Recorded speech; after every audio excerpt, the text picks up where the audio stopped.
شبات شلام، خیلی خوش اومدین.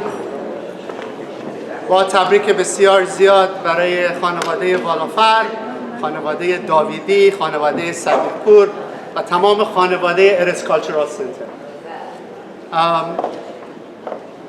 با اجازه بزرگا، چون جوان‌ها زیادن اینجا و پوینت این پاراشا خیلی مهمه، منو میلاد کنید، من توضیح رو به انگلیسی میدم. This Shabbat, we're reading a section from the Torah called Korah. We know that every Shabbat, the section that we read has been designated from the very first day of creation to be read in all the synagogue in the world. It may seem that we're reading the story of a character called Korah, a very famous character. He's actually very elevated. He's a very high soul. He comes from the family of Levi. He's the first cousin of Moshe Rabbeinu and Aharon. He's the richest man. He's the richest man in the camp of Bnei Israel. He has a lot of followers.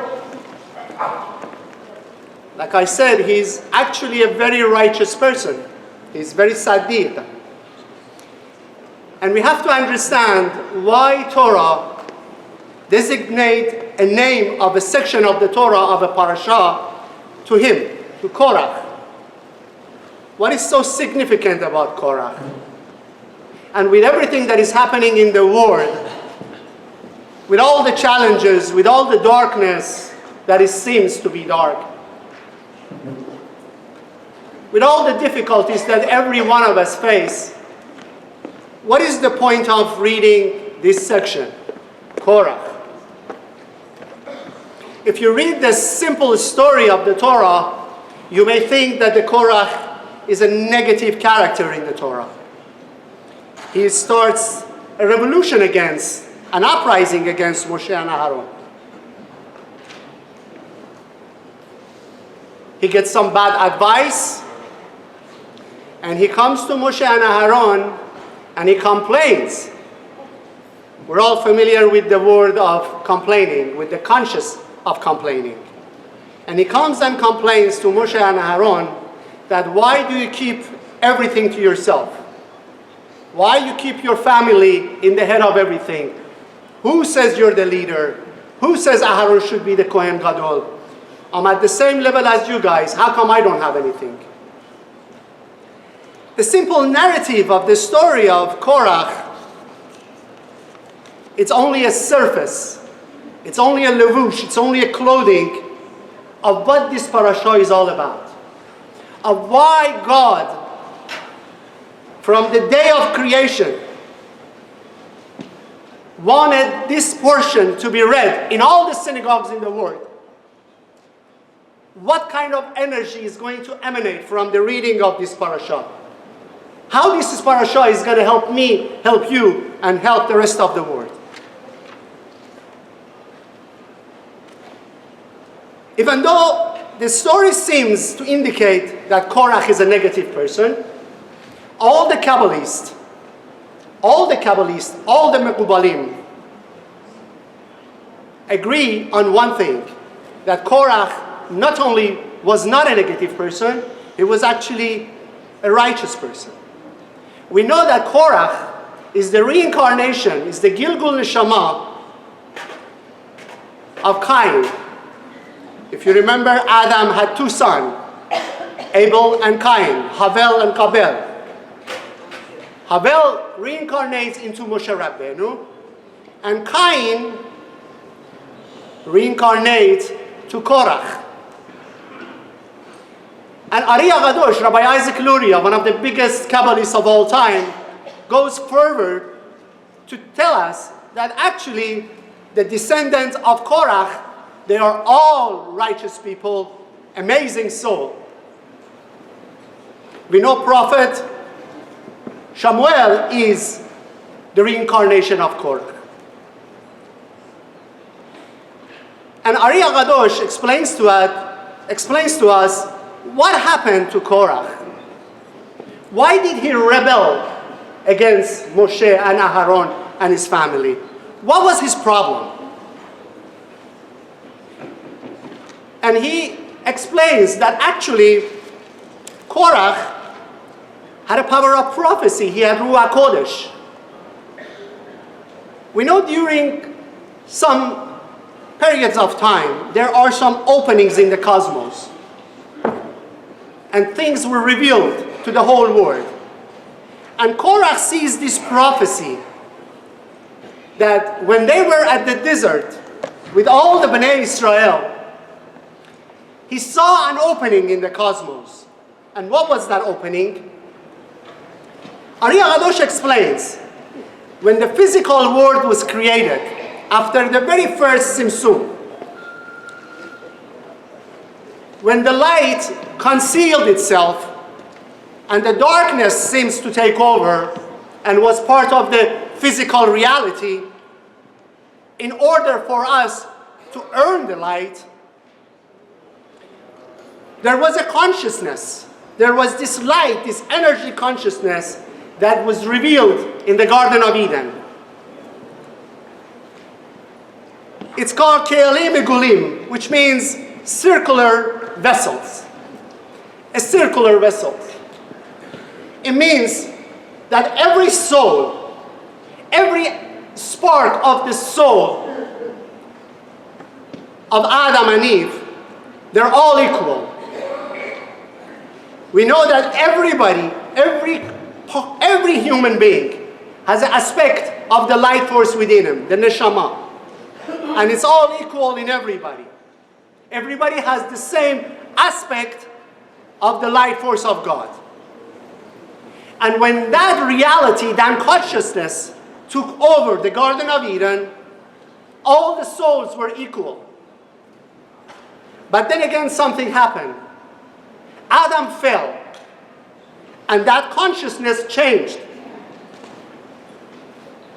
It changed to a consciousness of what we learn in Kabbalah as a kav consciousness, which is straight line. It wasn't circular anymore. It wasn't everybody the same anymore.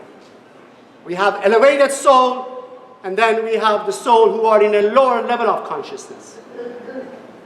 And that was going on when we were all in the desert. We had higher elevated soul, like Moshe Rabbeinu, like Aharon.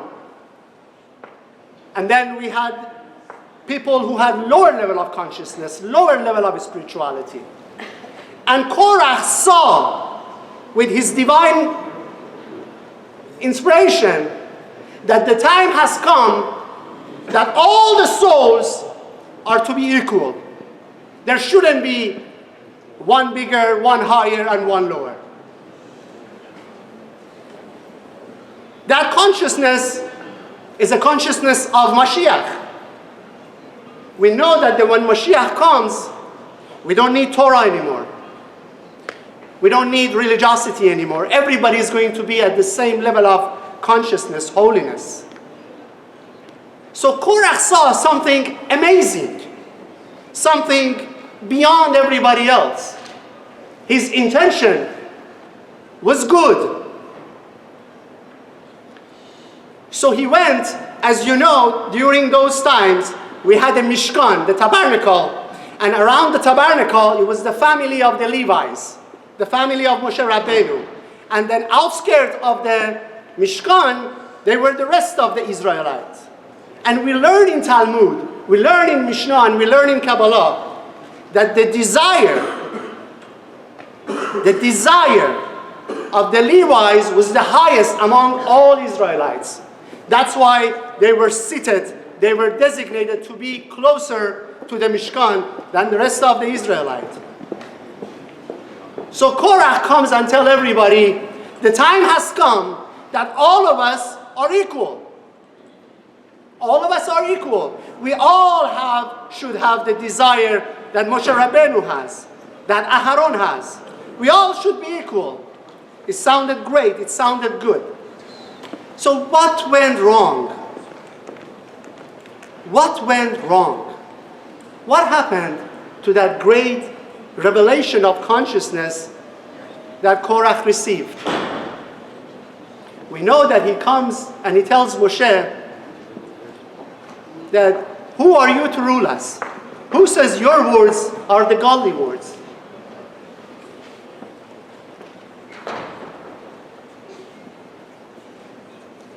And then comes Ari HaKadosh and explains something that is relevant to today, to what's happening in the world today, to what happens in our family today, in our relationship today, in man-to-man relationship, in man-to-woman relationship, in every aspect of humanity.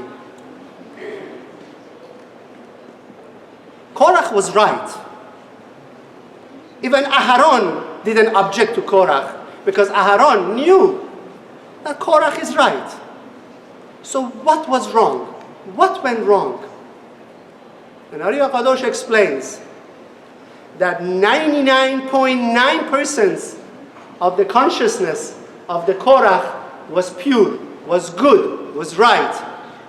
There was a fraction of his consciousness that wasn't good. Only slight, partial part of his consciousness wasn't so pure. And that was his jealousy. That was his jealousy.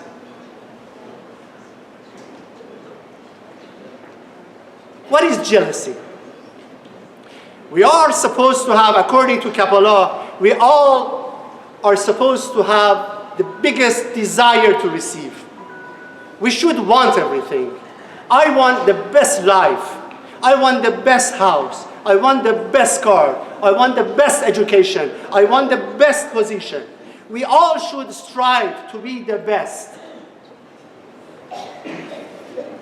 We all are supposed to reach our potential, which is beyond where we are now, every one of us. And that was Korah was preaching. So what was wrong?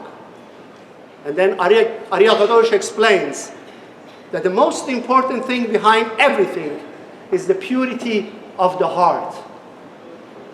Purity of the heart. Korah could have been everything. Only if he didn't want Moshe to fall so he can take his position.